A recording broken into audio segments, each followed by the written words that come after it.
right, good afternoon and thanks for coming. You're welcome. Thank you. Today I am doing a presentation on applying research models in a 21st century learning environment. I have a handout, just has a brief overview of the 3 different research models I will be talking about. There we go. And also a sheet here for you to put your email address, and I can send you a link for the presentation.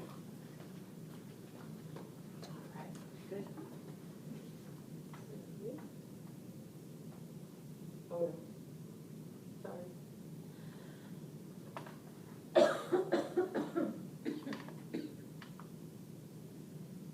might have to do this through the computer. Okay. Why is a research model important? A research model provides a structured process that allows students to follow a step-by-step guide to complete research projects. We all know if you've ever observed a 3rd, 4th, or 5th grader, if you just let them run with it, they get really lost in the information and they don't know what to do with any of it, and that causes frustration, and the students will be more successful in the research process when they have the skills needed to organize their information. Digital research can be overwhelming for students, especially the more we use. Now the kids are using Chromebooks for research, which I personally try to help them with in their classes here, with reputable websites. That's one of the biggest. They think that they can just get the information anywhere. So giving them a guideline that's focused can help make sure that they're getting information that is true. Providing guidelines and organizational tools allows students to navigate online with less frustration. And students are encouraged to reflect on the process and the results in order to evaluate what worked and what did not for future reference. So all 3 of these models have some sort of reflection. The Big 6, which is the one that I chose to discuss in detail, actually has a form for them to fill out when they are done. And I provided a link for that at the end of the presentation as well. That's so true with what you're saying, because we, especially with all the wonderful things online, you see, you click one link and it can take you 10 million places, so the kids definitely need to be focused. Yes, and it's Wikipedia. Yes. But my mom uses Wikipedia, which is fine for some things. Some of the information is true, but I kind of try to hit home that anybody can edit a Wikipedia entry, so you can't rely on the information unless you look it up somewhere else to verify that it's true. Right. I agree. The first model, the Digital Information Fluency Model, DIF, is a process that is used with digital materials and is recommended for older students. It is aligned with the Common Core information literacy skills that are currently used by our school district. And in going through it in detail, it is like high school age students more than maybe our elementary students would benefit from this. So there's 5 steps.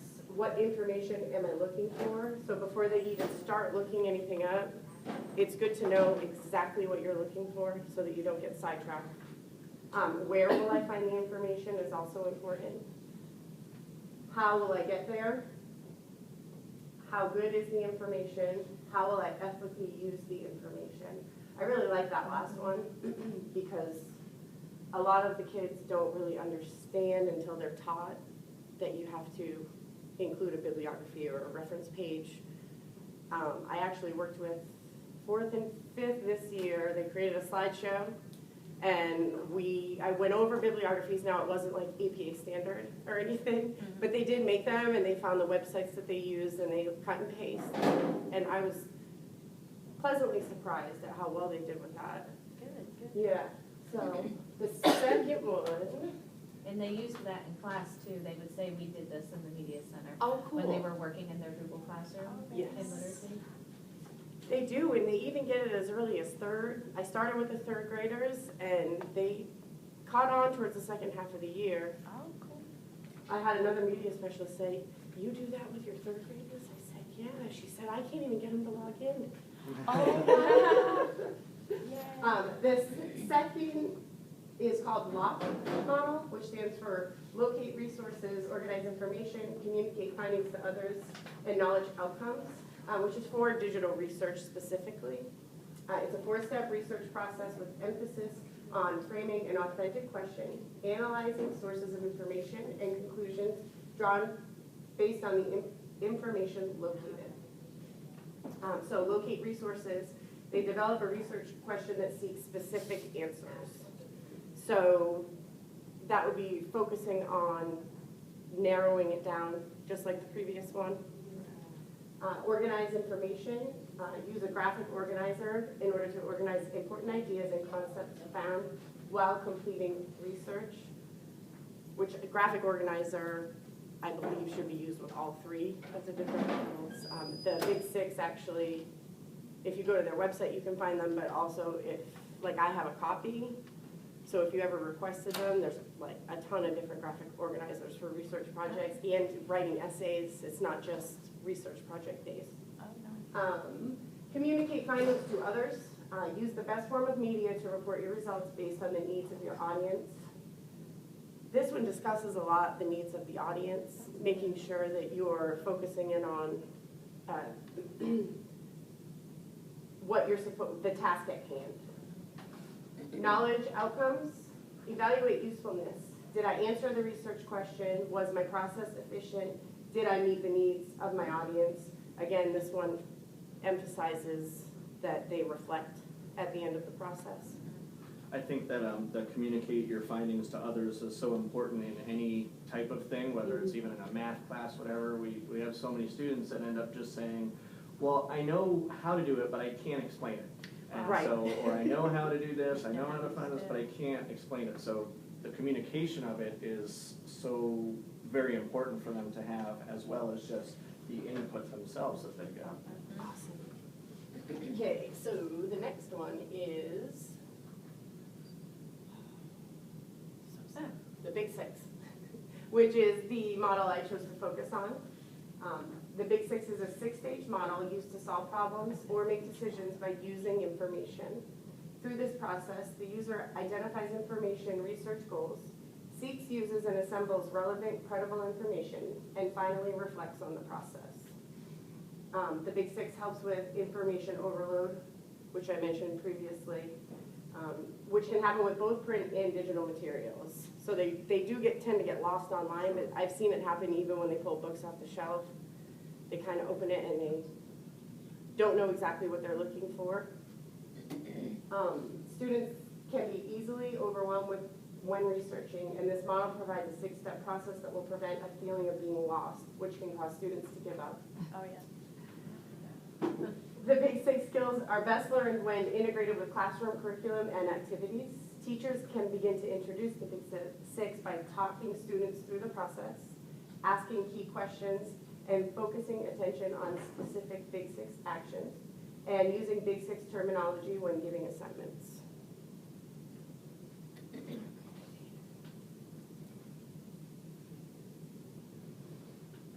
Okay, so the first step is task definition. Define the information problem. In this part of the research process, can you tell I'm thinking about something? Students will focus on the important parts of the assignment, analyze and identify key elements, and students will explore and think critically to make connections to their topics in order to make them more significant. And they will identify information needed. Students will create keywords to narrow their topic and create questions they will explore. And students will think about information needed to begin to identify potential sources for information. So Mr. Patel or Ms. Taguchi, if you're here, can you call the office?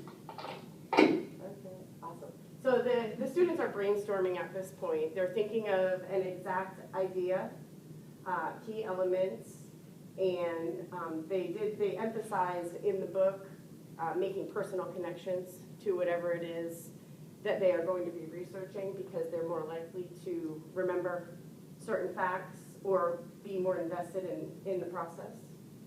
I like how they have to brainstorm their possible sources, because usually they go straight from the task and then right into the research without thinking about, well, where could I get the best information from? What's my purpose? Mm-hmm. That's that Wikipedia thing. They're like, I want to research birds, and they type birds into Wikipedia. So I've tried to We use NCYZOL a lot in here because I told them any of the resources that they click on when they're in there are reputable. So it doesn't matter which one they use. That's one of my favorite sites. Step 2 is information seeking strategies. They're going to determine all possible sources. Students will brainstorm to identify all possible sources for the assignment, and they will categorize all possible sources to determine where they are located. And they will select the best sources. Students will select the top 4 sources to help them complete the assignment, and they will select the type of sources they will use, print, digital, etc., and then make predictions. So it's very specific with 4 sources because especially 3rd, 4th, 5th grade, if they are pulling information from too many places, they're going to get overwhelmed with that step of the process as well.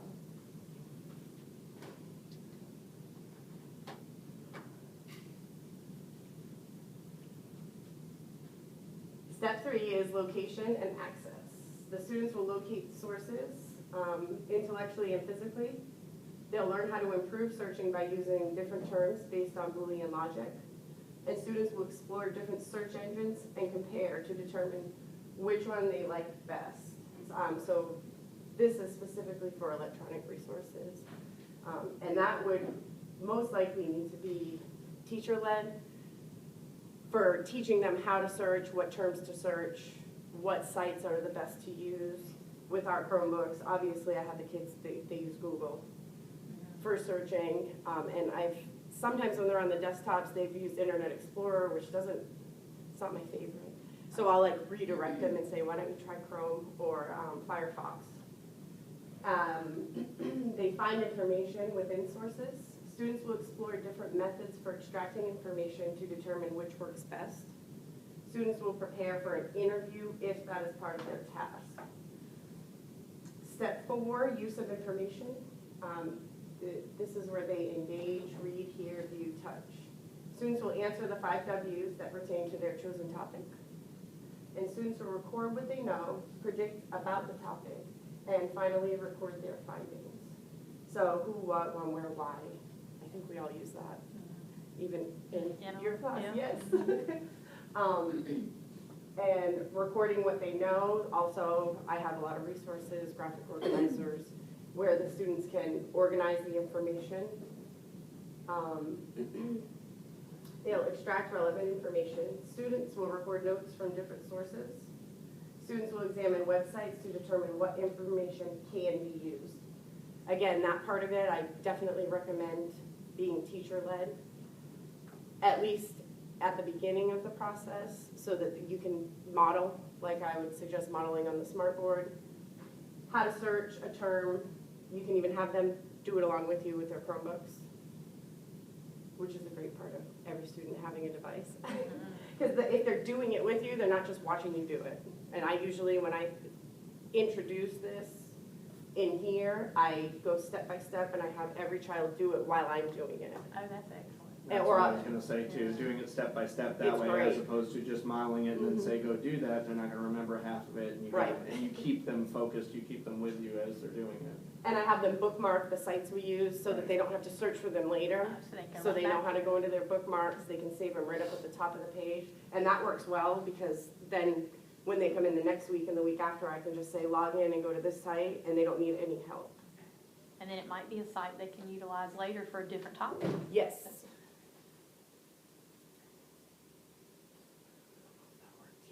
Okay, so step 5 is synthesis. Organize from multiple sources. Students will organize main ideas, details, and interesting points in a chart and write a summary. Students will determine which organizational format will work for their assignment. So the organization is a big part of this, and the charts are great. I would always suggest using those. I like the science fair as an example, because those projects can get really big and confusing, and I've helped, I think I did 3rd grade this year. I tried to help them in here, and I could just see some of them get confused and lost, and I didn't use any of these charts in here. I might try that next year. I don't know if the teachers were using them in the classrooms. Present the information. Students will identify main categories and determine details that correspond with the main category. And students will use organized information to complete their assignment, which we know if they have a story map or any kind of graphic organizer and the information is organized, it's going to be a lot easier for them to create the final product rather than just taking a book or looking at a website and trying to write it as they go. Step 6 is evaluation. Judge the product and effectiveness. Students will evaluate their assignment on a rating scale and complete a self-evaluation. I included at the end a link to that as well, the self-evaluation. Students will reflect on their work and note what they liked and what could be done to improve their work. I believe that's an important step as well, pointing out the things that came out really great, but there's also usually room to improve, and if they can identify, oh, I should have done this, that's a skill that they will use their entire lives. And when you do a self-evaluation like that, you find that the kids end up being sometimes their toughest critics. They will. Yes. You'll always have a couple that say, "Oh, I did everything perfectly," but then you'll have a bunch that just say, "Well, I could have done this better. I could have done this," and then they can use that for next time. I do that personally, Right. with everything. We do that in art all the time. Yes. I'm like, okay, your sketch is this, why don't we do better when we do our real one?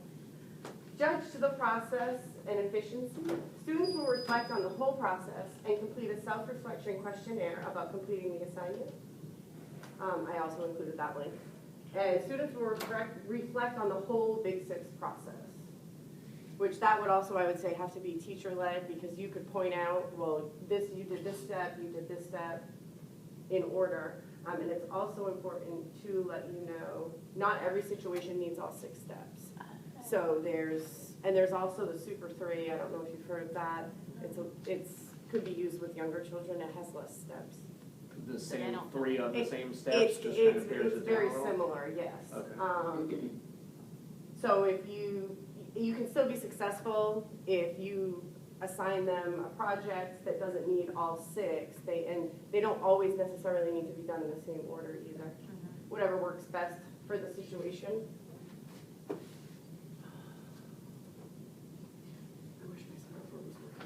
Okay, so these are the resources. I included the science fair project organizer, the evaluation form, that's their self-evaluation, and then the assignment checklist. So that is a checklist that they could fill out before they hand in their final project, if it's a paper or science fair project, to double check and make sure they included everything they needed to, and ensure that they hit every step of the process that they needed to. We did that this year with our science fair projects and just made sure that they had this checklist ahead of time so they could go through, because we were being very critical of making sure they had every Yes. single part to it, and so they could do that themselves to make sure. And then if they had something missing, they knew why points were deducted later because they didn't have it on there. And I do checklists all the time, especially with my school assignments, just to make sure I don't leave anything out or forget, like blog posts, so I have lists everywhere. Yes. Handwritten and in my phone and in my computer. So that's the end of my presentation. Does anyone have any questions? No, I Thank learned a you. lot. Awesome. Thanks so much for coming. And here's our Thank you. emails. Awesome. Thank you. 197. We want to raise a few